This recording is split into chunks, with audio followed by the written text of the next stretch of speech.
আসসালামু আলাইকুম ওয়া রাহমাতুল্লাহি ওয়া বারাকাতুহু। প্রজন্ম পাঠশালার পক্ষ থেকে তোমাদের সকলকে সুস্বাগতম।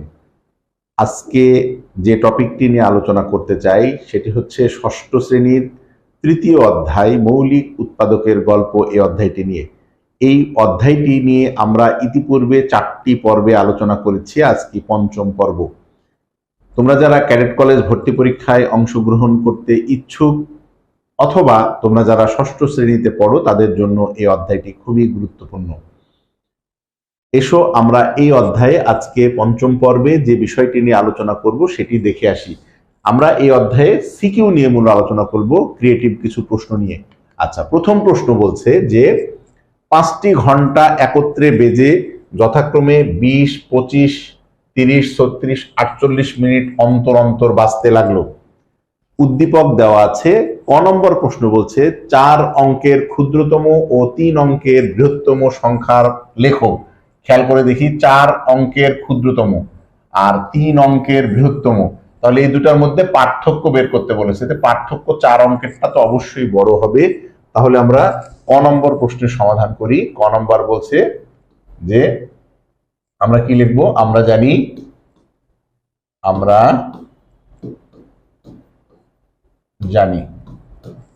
4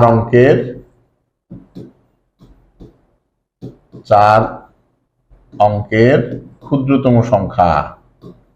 প্রশ্নে যেহেতু ক্ষুদ্রতম সংখ্যা বলেছে, তাহলে 4 অঙ্কের ক্ষুদ্রতম সংখ্যা কত হবে? আমরা সকলেই জানি 1-এর পরে 3টা শূন্য। আর 3 অঙ্কের বৃহত্তম সংখ্যা, 3 অঙ্কের বৃহত্তম সংখ্যা আমরা এটিও জানি, 3 অঙ্কের বৃহত্তম সংখ্যা মানে 3টি 9। এখন বলতেছে এই 3 অঙ্কের বৃহত্তম সংখ্যা বিয়োগ করতে হবে 4 অঙ্কের ক্ষুদ্রতম সংখ্যা থেকে। আমরা যদি এখন এটা বিয়োগ করে দিই, তার মানে পার্থক্য বের করি, তাহলে কত আসবে? আমরা এখন একটু পার্থক্য বের করব। তাহলে এখানে পার্থক্য কত হবে? সোজা অঙ্ক, পার্থক্য 1000 থেকে 999 যদি আমরা বাদ দিই, তাহলে 1000 থেকে 999 বাদ দিলে আমাদের 1 হবে উত্তর। তার মানে এই প্রশ্নটার উত্তর হবে আমাদের 1। এই প্রশ্নটার উত্তর হবে 1। সোজা, একদম সোজা ছিল। আচ্ছা, এরপরে দেখি আমাদের দ্বিতীয় প্রশ্নটা কি বলেছে, খেয়াল করি। বলছে ন্যূনতম মানে বোঝাই যাচ্ছে, তার মানে লসাগু হবে। ন্যূনতম কতক্ষণ পর ঘন্টাগুলো পুনরায় একত্রে বাজবে? এখানে ঘন্টাগুলো দেওয়া আছে যে 20, 25, 30, 36, 48।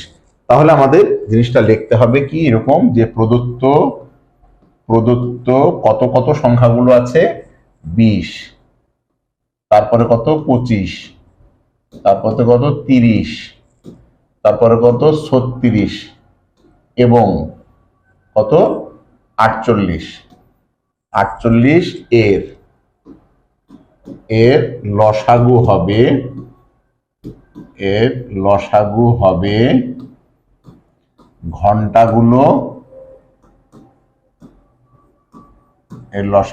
ঘন্টাগুলো, পুনরায় বাজার। বলছে ঘন্টাগুলো পুনরায় একত্রে বাজবে। এত লসাগু হবে ঘন্টাগুলো পুনরায় বাজার, এত লসাগু হবে ঘন্টাগুলো পুনরায়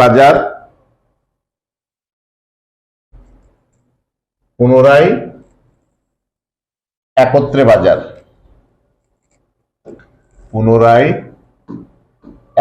বাজার, ন্যূনতম সময়, ন্যূনতম সময়। আচ্ছা, এখন ন্যূনতম কতক্ষণ পর, তাহলে ন্যূনতম সময়টা আমাদের এখানে চেয়েছে। এখন আমরা দেখি যে এখানে যে সংখ্যাগুলো আছে, যেহেতু ন্যূনতম বলছে, তার মানে আমাদের এটা অবশ্যই লসাগু করতে হবে। এখন লসাগু কত কত? 20, 25। তাহলে এখন লিখি আমরা, এখন যেটা লসাগু বের করতে হবে, তাহলে সংখ্যাগুলো লসাগু 20, তারপরে 25, তারপরে 30, তারপরে 36, তারপরে 48। আমরা এটার লসাগু বের করব। তাহলে 2 দিয়ে দেই, 2 দিয়ে দিলে 10 দুগুণে 20, 25 2 দিয়ে যায় না, 30 যায়, 15 দুগুণে 30, 36 যায়, 18 দুগুণে 36, 24 দুগুণে 48। আচ্ছা, এরপরে দেখি আমরা আবার লসাগু করি। লসাগু কত দিয়ে যায়? 2 দিয়ে যায়, 5 দুগুণে 10, 25 2 দিয়ে যায় না, 15 2 দিয়ে যায় না, 18 যায়, 9 দুগুণে 18, 12 দুগুণে 24, 12 যায়। আচ্ছা, এরপরে দেখি কত দিয়ে যায়। এবার 3 দিয়ে যাই, 3 দিয়ে যদি দেই, 5 3 দিয়ে যায় না, 25 3 দিয়ে যায় না, 15 3 দিয়ে যায়, 3 5 15, 3 3 9, 3 যায়, 3 4 12 যায়। আচ্ছা, এরপরে কত দিয়ে যায়? এরপরে আমরা 5 দিয়ে দিব, 5 5 1 5, 5 5 25, 5 1 5, 3 আর 4, আর আমাদের যায় না। এখন আমরা দেখি যে এইটার লসাগু কত হবে। তাহলে অতএব আমরা লসাগু বের করি, লসাগু। এখন এই লসাগু যেটা হবে সেটি মূলত আমাদের উত্তর হবে। এখন এইখানে যেহেতু বলছে মিনিট, তাহলে আমরা মিনিটে বের করব, এখানে মিনিটে বলা আছে। তাহলে লসাগু কত হবে দেখি, 2 ইন্টু 2 ইন্টু এই পাশে 3 ইন্টু 5, 3 ইন্টু 5, 3 ইন্টু 5, তারপর 5 3 4 ইন্টু 5 ইন্টু 3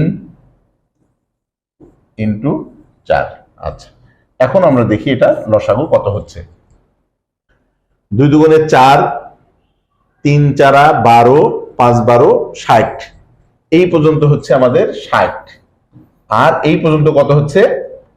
3 5 15, 15 4 15 60, এটাও 60, তার মানে 6 6 36, তার মানে এখানে 3600। এখানে হচ্ছে আমাদের লসাগু পেলাম হচ্ছে আমরা 3600। এখন এই যে ন্যূনতম সময় চেয়েছে, তাহলে এখানে ন্যূনতম সময়টা কত হবে? অতএব নির্ণেয় ন্যূনতম সময় আমরা বের করবো কি? অতএব নির্ণেয় সময়, নির্ণেয় সময় ইকুয়াল 3600 মিনিট। প্রশ্নে যেহেতু মিনিটে দেওয়া আছে, 3600 আমরা মিনিট পেয়ে গেলাম। এখন আমি যদি মনে করি যে না 3600 মিনিটকে আমি ঘন্টায় কনভার্ট করব, তাহলে এই 3600 মিনিট সমান আমাদের কত ঘন্টা হবে? 3600কে যদি আমরা 60 মিনিটে 1 ঘন্টা, তাহলে 60 দিয়ে যদি আমরা ভাগ করি, তাহলে এটা হবে 60 ঘন্টা। পাশে আমাদেরকে লিখে দিতে হবে কি, যেহেতু 1 ঘন্টা সমান 60 মিনিট, যেহেতু 1 ঘন্টা সমান 60 মিনিট। আচ্ছা, তাহলে আমাদের 3600কে যদি আমরা 60 দিয়ে ভাগ করি, তাহলে আমাদের 0 0 কাটা, 6 6 36, 60 হয়। তাহলে এই যে আমাদের বলছে যে ন্যূনতম কতক্ষণ পর ঘন্টাগুলো পুনরায় একত্রে বাজবে, তার মানে 60 ঘন্টা পর ঘন্টাগুলো পুনরায় একত্রে বাজবে, মানে 3600 মিনিট পর। আশা করি এই অঙ্কটি তোমরা বুঝতে পেরেছো, অনেক গুরুত্বপূর্ণ এই অঙ্কটি। তারপরে অঙ্কটি কি বলছে, কোন ক্ষুদ্রতম সংখ্যাকে, একটা ক্ষুদ্রতম সংখ্যা চেয়েছে, যে কোন ক্ষুদ্রতম সংখ্যাকে, তারপরে কি বলেছে, প্রদত্ত সংখ্যাগুলি দ্বারা ভাগ করলে। আমরা খেয়াল করে দেখি, কোন ক্ষুদ্রতম সংখ্যাকে প্রদত্ত সংখ্যাগুলো দ্বারা ভাগ করলে, মানে এই সংখ্যাগুলো দ্বারা ভাগ করলে, এই সংখ্যাগুলো দ্বারা ভাগ করলে যথাক্রমে এত এত এত ভাগশেষ থাকবে। তার মানে এইটা দ্বারা যেহেতু ভাগ করা হচ্ছে, তাহলে এইটা হচ্ছে আমাদের ভাজক আর এইটা হচ্ছে ভাগশেষ। তার মানে এইগুলা থেকে আমাদের সব আলাদা আলাদা আগে প্রথমে বিয়োগ করে নিতে হবে। বিয়োগ করার পরে আমাদের এইটারও লসাগু লাগবে, তার মানে এই লসাগুটা আমাদের লাগবে। এই যে লসাগু হবে, লসাগু থেকে আমাদের যে বিয়োগফলটা হবে, এই বিয়োগফলটা আমাদের বিয়োগ করে দিলে আমরা উত্তর পেয়ে যাব ইনশাল্লাহ। তাহলে সেই ক্ষেত্রে আমরা কি করব একটু দেখি। যেহেতু লসাগুটা লাগবে, তাহলে আমরা এক কাজ করি, লসাগুটা আমরা একটু রেখে দিই, দিয়ে আমরা লিখে দিব যে এটা আমরা ক থেকে পেয়েছি। তাহলে আমাদের এখান থেকে এই পর্যন্ত লাগবে, যে পর্যন্ত লাগবে আমরা সেই পর্যন্ত একটু নিয়ে নিই। এখান থেকে আমাদের এইটুকুন লাগবে এই অঙ্কটার ক্ষেত্রে। তাহলে এইটা আমরা একটু উপরে নিয়ে নিই। ব্যাস, এই পর্যন্ত আমরা একটু নিয়ে নিলাম। এই যে লসাগুটা লাগলো আমাদের 3600 সেকেন্ড। আচ্ছা, এরপরে বাকিগুলান আমরা একটু মুছে দিই। আচ্ছা, এখন একটু খেয়াল করে দেখি যে এই যে আমরা 3600 পেলাম, আমরা যে 3600 পেলাম, এই 3600টাকে আমরা কি করব? 3600টাকে আমরা মূলত ছোট করে নিই। আচ্ছা, এই হচ্ছে 3600 পেলাম। এই 3600কে এখন আমরা বলছি কি যে এই গুলা বিয়োগ করে দিব। আবার তাহলে আমরা এটা লিখে নিতে পারি যে ক থেকে প্রাপ্ত লসাগু সমান 36। আমরা খাতার মধ্যে লিখে নিব যে ক থেকে প্রাপ্ত লসাগু সমান এত এত, লসাগু সমান 36।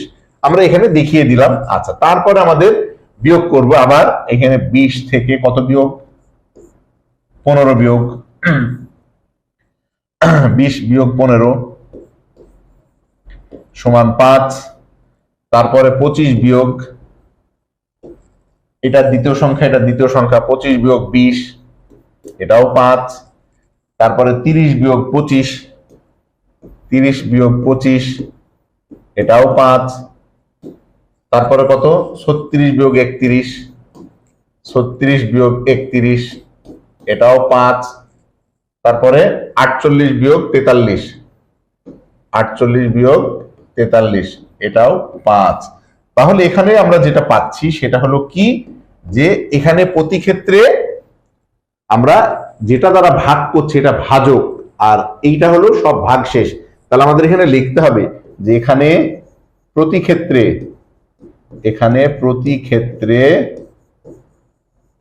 ক্ষেত্রে ভাজক বিয়োগ ভাগশেষ ইকুয়াল 5। বলছে কোন ক্ষুদ্রতম সংখ্যাকে? তাহলে এই যে লসাগু যেটা পেলাম, আমরা আগে লসাগু পেয়েছি, এই লসাগু থেকে আমাদের এই 5 বিয়োগ করে দিতে হবে। তাহলে অতএব নির্ণেয় ক্ষুদ্রতম সংখ্যা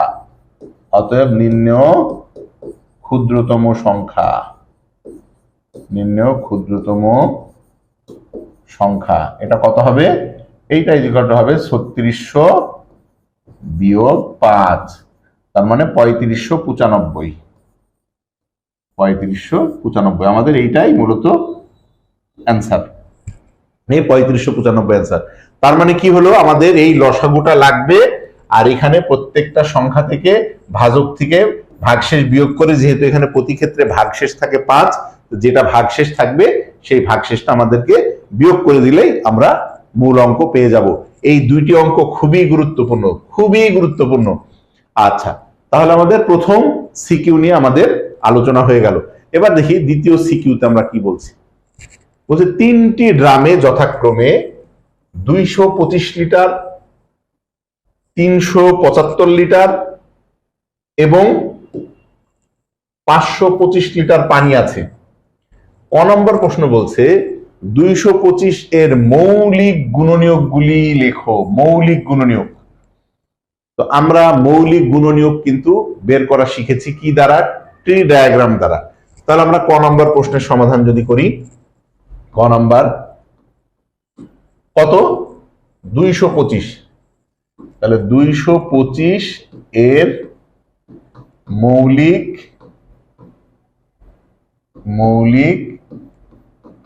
গুণনীয়ক বের করি। তাহলে আমরা টি ডায়াগ্রাম দিয়ে আমরা করেছি 225। এই 225 কত দিয়ে যায়? 5 দিয়ে যায়।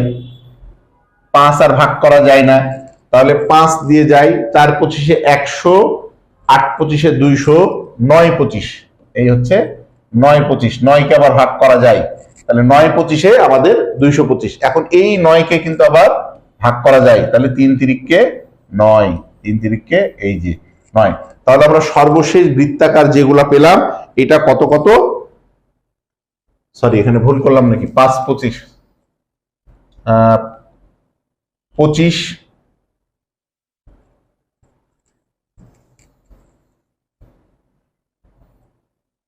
2 2 2 5।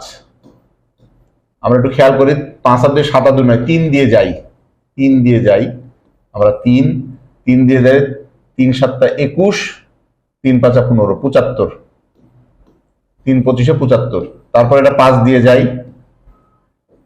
5 25, 5 দিয়ে যাই, 5 15 75। আবার 15কে ভাগ করা যায়, 15কে গেলে এটা 3 ইন্টু 5, 3 5 15। তাহলে আমরা এই যে মৌলিক গুণনীয়ক যেগুলা পেলাম, তাহলে 225 এর মৌলিক গুণনীয়ক কত কত পেলাম? 225 এর মৌলিক গুণনীয়ক, সুতরাং 225 এর মৌলিক গুণনীয়ক গুলো হলো কত কত? 3 5 3 5। তার মানে 3 5 3 5। এখানে একটা ব্যাপার কি বলিনি, এই যে গুণনীয়ক একই সংখ্যা কিন্তু ডাবল আছে, মানে 3 আছে 2 বার, 5 আছে 2 বার। আমরা যেহেতু টি ডায়াগ্রামে দেখিয়ে দিয়েছি, তাহলে এখানে আমার এই 4টা জিনিস লিখে দেওয়া বেটার। অনেকে লিখবে মৌলিক গুণনীয়ক 3 এবং 5। 3 এবং 5 কিন্তু এখানে যদি বলে তোমাকে যে 225 এর মৌলিক গুণনীয়ক কয়টি, তাহলে কিন্তু তোমাকে 4টি লিখতে হবে। কারণ কি, আমরা যখন এই গুণনীয়কের সাথে লসাগু বের করি তখন কিন্তু গসাগু বের করি, তখন কিন্তু এই গসাগু গুলানের এই প্রত্যেকটা গুণনীয়কে আমাদের ব্যবহার করতে হয়। আচ্ছা, আশা করি ক নম্বরটা তুমি বুঝতে পেরেছো। খ নম্বর দেখি কি বলছে। খ নম্বর বলছে যে সর্বাধিক কত লিটার পানি ধরে, সর্বাধিক তার মানে গসাগু হবে কত লিটার পানি ধরে এইরকম বালতি দিয়ে ড্রাম 3টি পূর্ণ করা যাবে। তার মানে এই 3টা সংখ্যার গসাগুই হবে মানে পানিপূর্ণ ড্রামের পরিমাণ। তাহলে আমরা একটু খেয়াল করে দেখি প্রদত্ত সংখ্যাগুলো কত কত। প্রদত্ত কত? 225, 375 এবং 525 এর গসাগু হবে, এর গসাগু। আচ্ছা, এইরূপ বালতি দিয়ে বলছে সর্বাধিক কত লিটার পানি ধরে, তার মানে পানির পরিমাণ এত এতর গসাগু হবে সর্বাধিক বালতির সর্বাধিক কত লিটার পানি ধরে, সর্বাধিক বালতির পানির পরিমাণ, পানির পরিমাণ। আচ্ছা, এখন আমরা কি করব? আমরা গসাগু করব। আমরা একটু গসাগু করে দেখি কত কত গসাগু করব। সেটা হচ্ছে 225, 375 এবং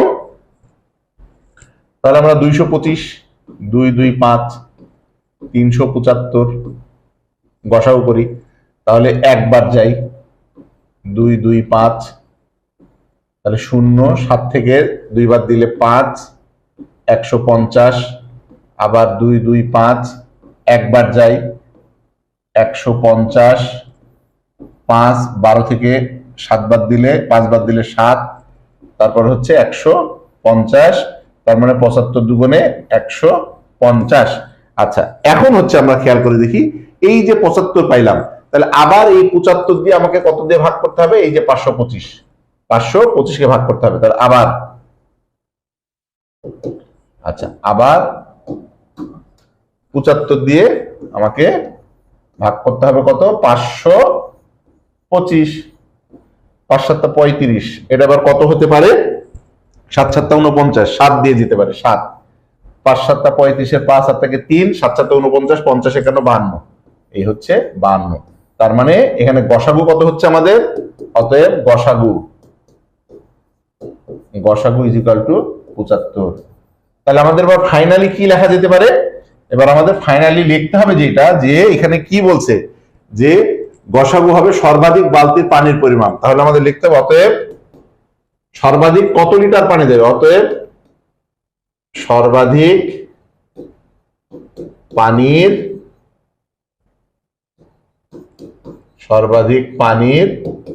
পরিমাণ, সর্বাধিক পানির পরিমাণ হবে কত? 75 লিটার। এইটাই আমাদের অ্যান্সার, এইটা অ্যান্সার। আচ্ছা, তাহলে এই যে আমরা গসাগু পেলাম, এই গসাগুটা কিন্তু আবার গয় নম্বরে লাগবে। বলছে কোন ড্রামে কত বালতি পানি ধরে, বলছে কোন ড্রামে কত বালতি পানি ধরে।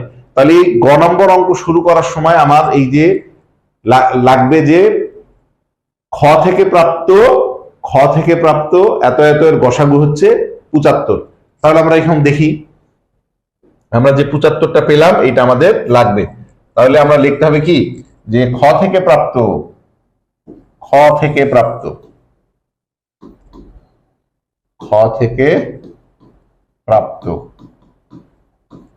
প্রাপ্ত 225, তারপরে কত 375 এবং 525 এর গসাগু ইকুয়াল 75। তাহলে এখন বলছে কোন ড্রামে, তাহলে প্রথম ড্রামে যে পানিটা ধরবে সেটা হচ্ছে এতকে 75 দিয়ে ভাগ করে দিলে আমাদের যেটা হবে সেটা। তাহলে আমাদের এখন লিখতে হবে অতএব প্রথম ড্রামে পানি ধরে, তাহলে অতএব প্রথম ড্রামে পানি ধরে কত হবে 225 ভাগ 75। প্রথম ড্রামে পানি ধরে এত লিটার, এখানে কি লিটারে আছে মনে হয় না, কোন ড্রামে কত বালতি পানি ধরে।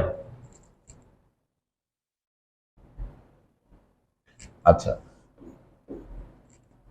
এত বালতি, তাহলে এটা কত হবে 3 × 7 = 21, 3 বালতি। আচ্ছা, এরপর আমাদের দ্বিতীয় ড্রামে পানি ধরবে, দ্বিতীয় ড্রাম কত 375, তাহলে এটা হবে 375 ভাগ 75 এত বালতি। তার মানে এটা হবে হচ্ছে 5 × 7 = 35, তার মানে 5 বালতি। আর তৃতীয় ড্রামে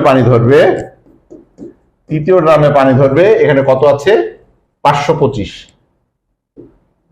এটা হবে 525 ভাগ 75 এত বালতি, তাহলে এটা হবে 7 বালতি। এটা হবে 7 বালতি। 5 × 7 = 35 এর 5 হাত থেকে 3, 7 × 7 = 49, 50, 51, 52। হ্যাঁ, তাহলে আমাদের এখানে বলছে কোন ড্রামে কত বালতি পানি ধরে। আমরা পেয়ে গেলাম প্রথম ড্রামে পানি ধরতে 3 বালতি, দ্বিতীয় ড্রামে 5 বালতি এবং তৃতীয় ড্রামে 7 বালতি। আচ্ছা, আশা করি এই সৃজনশীলটাও তোমরা বুঝতে পেরেছো। এবার দেখি পরবর্তী সৃজনশীল কি বলছে। বলছে দুইটি সংখ্যার গুণফল, খেয়াল করে দেখি, বলছে দুইটি সংখ্যার গুণফল 420 বলছে এবং গসাগু হলো 21। ক নম্বর প্রশ্ন বলছে 420 সংখ্যাটি 3 দ্বারা বিভাজ্য কিনা দেখাও। তো আমরা তৃতীয় পর্বে মনে হয় বিভাজ্যতার সকল সূত্র নিয়ে আলোচনা করেছি। তাহলে 3 দ্বারা বিভাজ্যতার সূত্রটি তোমাকে আগে লিখে নিতে হবে। ক নাম্বার হচ্ছে আমরা জানি কোন সংখ্যার অঙ্কগুলোর সমষ্টি, কোন সংখ্যার অঙ্কগুলোর সমষ্টি 3 দ্বারা নিঃশেষে বিভাজ্য হলে, 3 দ্বারা নিঃশেষে বিভাজ্য হলে প্রদত্ত সংখ্যাটি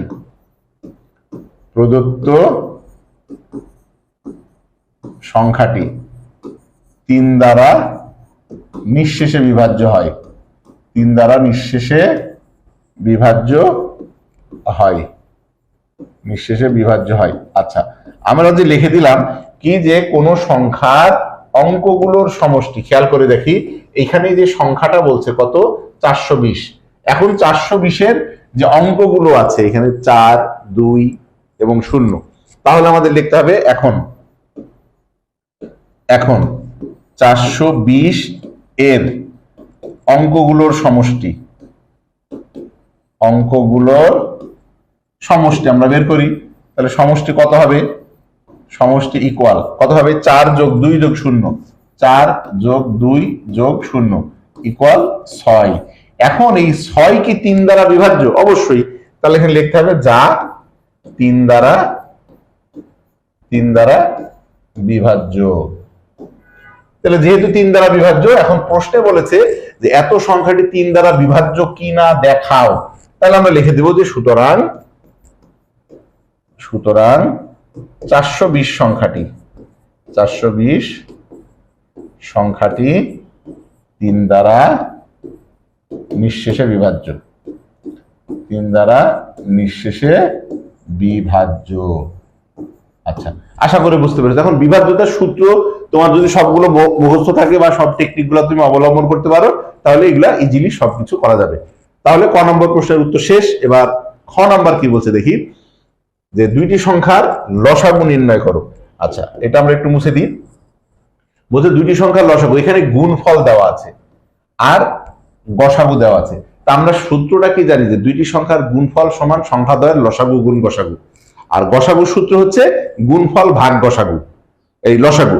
আর লসাগুর সূত্র হচ্ছে গুণফল ভাগ গসাগু। তাহলে এখানে দেওয়া আছে কি, আমাদের দেওয়া আছে দুইটি সংখ্যার, তাহলে খ নাম্বার হচ্ছে আমরা লিখবো কি, দেওয়া আছে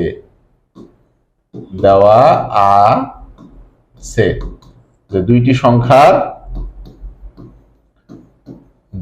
সংখ্যার গুণফল ইকুয়াল, দুইটা সংখ্যার গুণফল দেওয়া আছে 420, এবং আর কি দেওয়া আছে, দুইটি সংখ্যার গুণফল 400 দেওয়া আছে, এবং গসাগু, এবং দুইটি সংখ্যার গসাগু দেওয়া আছে কত, 21। এখন বলতেছে দুইটি সংখ্যার লসাগু নির্ণয় করো। তো আমরা লসাগু নির্ণয়ের সূত্র জানি কি, আমরা জানি সংখ্যাদ্বয়ের লসাগু, আমরা জানি সংখ্যাদ্বয়ের লসাগু ইকুয়াল, সংখ্যাদ্বয়ের লসাগু আমরা কি জানি, দুইটি সংখ্যার গুণফল ভাগ গসাগু। তাহলে আমরা লিখবো কি, দুইটি সংখ্যার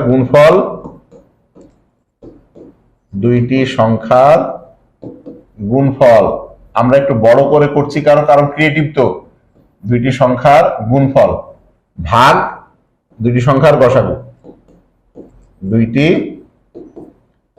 সংখ্যার গসাগু। তাহলে এখন দুইটি সংখ্যার গুণফল কত দেওয়া আছে, 420 ভাগ দুইটি সংখ্যার গসাগু কত দেওয়া আছে, 21 দেওয়া আছে। তাহলে এখন কাটলে আমাদের কত হয়, 21 দুগুণে 42, এই হচ্ছে 20। তাহলে এই 20ই হচ্ছে আমাদের অ্যান্সার। প্রশ্ন বলছে দুইটি সংখ্যার লসাগু কত, প্রশ্ন বলছে দুইটি সংখ্যার লসাগু কত। আচ্ছা, তাহলে আশা করি এটা বুঝতে পেরেছো। গ নম্বর প্রশ্ন বলছে দেখাও যে 30 এবং 35 এর গুণফল, মানে এই দুটি সংখ্যা গুণ করলে যত হবে এদের লসাগু ও গসাগু এর গুণফলের সমান। এই অঙ্কটি কিন্তু অনেক গুরুত্বপূর্ণ। তাহলে আমরা এবার দেখি। আচ্ছা, তাহলে আমাদের এখানে যে দুইটি সংখ্যার গুণফল আমরা আগে বের করে নিই। তাহলে গ নম্বর প্রশ্ন লিখব কি, যে দুইটি সংখ্যার গুণফল, এখানে প্রদত্ত লিখি, তাহলে বেটার হয়। প্রদত্ত দুইটি সংখ্যার গুণফল আমরা লিখব গ নাম্বার, প্রদত্ত দুইটি সংখ্যার গুণফল ইকুয়াল, দুটি সংখ্যার গুণফল কত, সংখ্যা দুটি কত, 35 আর এখানে লিখবো 35 ইন্টু 30 কত হবে, 3 5 15, 5 সাথে থাকে 1, 3 3 9 আর 1 10 আর একটা 0, তার মানে আমাদের 1050। 3 5 15, 5 সাথে থাকে 1, 3 3 9 আর 1 10। আমরা হচ্ছে দুইটি সংখ্যার গুণফল পেলাম, এই যে গুণফল এটা পেলাম। তারপরে বলছে কি এদের লসাগু। এখন আমাকে এই দুটি সংখ্যার লসাগু বের করতে হবে। আচ্ছা, আবার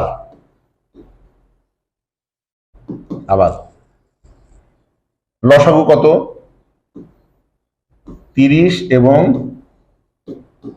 35 এর লসাগু বের করি, আচ্ছা, তাহলে লসাগু আমরা কত করব একটু বের করে দেখি। তাহলে 30 আর 35 লসাগু বের করলে আমাদের কত দিয়ে যাই? 5 দিয়ে যাই। 5 6 30, 5 7 35, 5 6 30, 5 7 35। তাহলে অতএব লসাগু কত হবে? অতএব লসাগু ইকুয়াল, তাহলে 5 ইন্টু 6 ইন্টু 7, তাহলে কত হচ্ছে? 5 6 30, 3 7 21, আমাদের হবে 210। তাহলে আমরা লসাগু পাইলাম 210। 5 6 30, 3 7 21, আমাদের লসাগু পাইলাম হচ্ছে আমরা 210। আবার এবার আমরা কি করব? এই 30 এবং এর গসাগু বের করব। 30 এবং আবার 30 এবং 35 এর গসাগু বের করি। আচ্ছা, গসাগু যদি আমরা বের করি তাহলে আমরা যদি 30 আর 35 এর গসাগু যদি আমরা ইউক্লিডীয় পদ্ধতিতেই বের করি তাহলে কত দিয়ে ভাগ যায়? 5 দিয়ে যায়। তাহলে 5 6 30, 5 7 35, 8 তো যায় না। তাহলে অতএব গসাগু, তাহলে এখানে গসাগু হচ্ছে কত? গসাগু ইকুয়াল হবে আমাদের শুধু 5। 5 এই হচ্ছে 5। এখন আমরা একটু খেয়াল করে দেখি, প্রশ্নে বলছে যে লসাগু এবং গসাগু এর গুণফলের সমান। আচ্ছা, এবার আমরা পাশে বের করব কি? সংখ্যাদ্বয়ের লসাগু গুণ গসাগু। আচ্ছা, তাহলে আমরা কি করব? এখন পাশে সংখ্যাদ্বয়ের লসাগু গুণ গসাগু বের করব। আচ্ছা, এবার আমরা লিখব অতএব সংখ্যাদ্বয়ের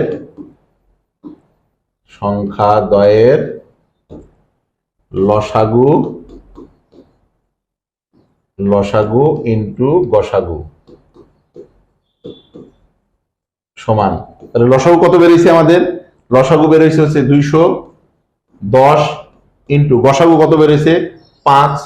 তাহলে এটা যদি আমরা গুণ করে দিই, 0 5 একে 5, 5 দুগুণে 10, 1050। এই যে খেয়াল করে দেখি, তার মানে দুইটি সংখ্যার গুণফল বেরিয়েছিল আমাদের কত? 1050। আর সংখ্যাদ্বয়ের লসাগু গুণ গসাগু বেরোলো আমাদের 1050। এবার আমরা ফাইনালি লিখে দিতে পারি, সুতরাং প্রদত্ত সংখ্যা, সুতরাং 30 এবং 35, সুতরাং 30 এবং 35 এর গুণফল এদের লসাগু এবং গসাগু এর গুণফলের সমান। গসাগু এবং গুণফলের সমান। প্রশ্নে কি বলছে? দেখাও যে। তাহলে তুমি এখানে শর্ট লিখে দিবা, দেখানো হলো। তার মানে যে কোনো দুইটি সংখ্যা যদি দেওয়া থাকে, দুইটি সংখ্যার গুণফল যত হবে ওই দুইটি সংখ্যার লসাগু এবং গসাগু যদি আমরা বের করে ওই লসাগু এবং গসাগু যদি গুণ করলে ওই গুণফল আর ওই সংখ্যা দুটির গুণফল একই হবে। এইটা একটা সূত্র আছে, যেই সূত্রটির প্রমাণ তোমাকে পরীক্ষা এইভাবেও বলতে পারে যে তুমি দেখাও যে দুইটি সংখ্যার গুণফল এদের লসাগু এবং গসাগু এর গুণফলের সমান। তখন তোমাকে যে কোনো দুইটা সংখ্যা ধরে নিতে হবে। তখন তুমি ধরে নিবা যে দুইটি সংখ্যা 30 বা 35 বা 40 বা 50, তোমার সহজেই গুণ করতে সহজ হবে। এরকম দুটি সংখ্যা ধরে নিয়ে তোমাকে এই সূত্র এইভাবে গুণফল বের করতে হবে, লসাগু বের করতে হবে, গসাগু বের করতে হবে। তারপরে লসাগু এবং গসাগুর গুণফল বের করে তোমাকে বাকি অঙ্কটা করতে হবে। খুবই গুরুত্বপূর্ণ এই অঙ্কটি, খুবই গুরুত্বপূর্ণ। আশা করি তোমরা বুঝতে পেরেছো। আচ্ছা, এবার দেখি পরবর্তী প্রশ্ন কি বলছে। আমাদের এখানে নরমালি একটা প্রশ্ন দেওয়া আছে যে 6 অঙ্কের কোন ক্ষুদ্রতম সংখ্যা। খেয়াল করে দেখি, বলছে 6 অঙ্কের কোন ক্ষুদ্রতম সংখ্যা, 6 অঙ্কের কোন ক্ষুদ্রতম সংখ্যা এত দ্বারা নিঃশেষে বিভাজ্য। আচ্ছা, তাহলে 6 অঙ্কের ক্ষুদ্রতম সংখ্যা মানে আমরা জানি 1-এর পরে 5টি শূন্য। ক্ষুদ্রতম যেহেতু বলেছে, আমরা এখানে আগে এগুলার লসাগু নির্ণয় করি। তাহলে আমাদের এখানে লিখতে হবে প্রদত্ত কত কত প্রদত্ত কত কত লসাগু বের করব 25, 50, 75। 25, 50, 75 এবং কত 125। 125 এর লসাগু বের করি। লসাগু বের করি। আচ্ছা, তাহলে লসাগুটা আমরা বের করি। 25, 50, 75, 125। এটা 5 দিয়ে ভাগ যায়। 5 5 25, 5 10 50, 5 15 75, 5 25 125। এবার আবার 5 দিয়ে ভাগ যায়। 5 একে 5, 5 দুগুণে 10, 3 5 15 আর হচ্ছে 5 5 25। আর যায় না। তাহলে আমরা এবার দেখি লসাগু কত হয়। অতএব লসাগু equal 5 into 5 into 2 into 3 into 5 এইগুলা। আচ্ছা, এখন খেয়াল করি কত হচ্ছে। 5 5 25, 25 দুগুণে 50, 25 দুগুণে আমাদের 50 আর হচ্ছে 3 5 15। তাহলে 5 15 75 মানে 750। তার মানে লসাগু হবে আমাদের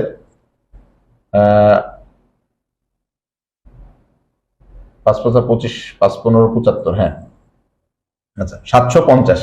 এখন বলছো কত 6 অঙ্কের কোন ক্ষুদ্রতম সংখ্যা। তাহলে আমরা লিখতে হবে, আমরা জানি 6 অঙ্কের ক্ষুদ্রতম সংখ্যা। তাহলে লিখি আমরা জানি 6 অঙ্কের ক্ষুদ্রতম সংখ্যা।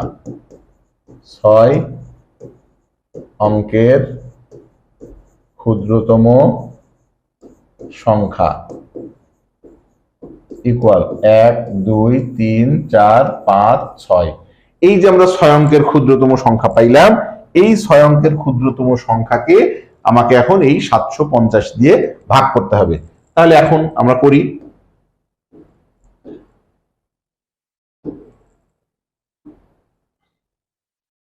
আচ্ছা, 6 অঙ্কের ক্ষুদ্রতম সংখ্যা দিয়ে এখন আমরা ভাগটা করব। 750 দিয়ে 1 2 3 4 5 6 এটাকে আমরা এবার ভাগ করব। এই ভাগ করার পরে দেখি কত হয়। আচ্ছা, তাহলে আমাদের 1 দিয়ে যাই। 750 শূন্য, 10 থেকে 5 বাদ দিলে 5, এই হচ্ছে 2 250। এবার হচ্ছে আমাদের যায় না, আর একটা শূন্য নামবে। তাহলে 3 7 21, 4 7 28। এবার 3 দিয়ে যাবে, শূন্য, 3 5 15, 5 হাতে থাকে 1, 3 7 21 আর 1 22। আচ্ছা, শূন্য, 10 থেকে 5 বাদ দিলে আমাদের 5 হয়। এখানে শুধু 3, 5 থেকে 3 বাদ দিলে 2 হয়। উপরে একটা শূন্য এখনো আছে। এবারও হচ্ছে 3 4 7 28 বেশি হয়ে যায়, তার মানে আবারও 3 দিয়ে যাবে। 3 দিয়ে গেলে আমরা 2250 আগেই পেয়েছি। 2250 আগে পেয়েছি। আচ্ছা, তাহলে শূন্য, 10 থেকে 5 বাদ দিলে 5, এখানে সে হচ্ছে তোমার 3, তার মানে 250। আচ্ছা, এই যে আমাদের যেটা পেলাম, এখন এখানে একটা প্রশ্ন আছে। সেটা হচ্ছে, প্রশ্নে বলছে 6 অঙ্কের কোন ক্ষুদ্রতম সংখ্যা এত এত দ্বারা নিঃশেষে বিভাজ্য। এই জাতীয় অঙ্কগুলো সাধারণত এই ভাজ্য থেকে আমাদের এইটা বিয়োগ করে ফেললেই হয়ে যায়। এখানে বিয়োগ করলে এই 6 অঙ্ক থেকে 250 যখন আমরা বিয়োগ করে ফেলবো, তখন এখানে ভাগশেষটা কত থাকতেছে 225। বিয়োগ করলে ওই সংখ্যাটা কিন্তু আমাদের আর 6 অঙ্কের থাকে না। তাহলে এইখানে 5 অঙ্কের থাকে। এখানে অনেকগুলা কথা লিখতে হয়, এই কথাগুলো যদি না লিখি তাতেও সমস্যা নাই। আমরা শুধু লিখবো যে এখানে ভাগশেষ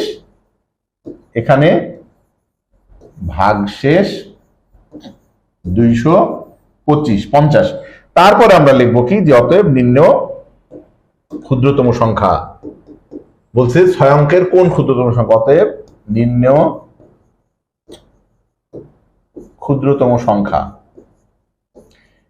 এই ক্ষুদ্রতম সংখ্যাটা বের করার নিয়ম তোমাকে আমি বলে দিই। সেটা হচ্ছে, আমাদের মূল ভাজ্য থেকে 1 2 3 4 5 6 এইটার সাথে এই ভাজক আর ভাগশেষ বিয়োগ করে দিতে হবে, মানে 750 বিয়োগ 250। আমরা শুধু 250 বিয়োগ কেন করতে পারলাম না? কারণ 250 বিয়োগ করে দিলে ওইটা আর 6 অঙ্কের থাকে না। তাহলে এটা আমাদের কত হবে উত্তর একটু খেয়াল করি। আচ্ছা, এটা যদি আমরা একটু উপরে তুলে দিই, আচ্ছা তাহলে কত হবে? 1 2 3 4 5 6, 750 থেকে 250 বাদ দিলে 500, তাহলে এটা যোগ করে দিলে হবে 100, এই হচ্ছে 500। আমাদের এইটাই অ্যান্সার, এইটাই আমাদের অ্যান্সার।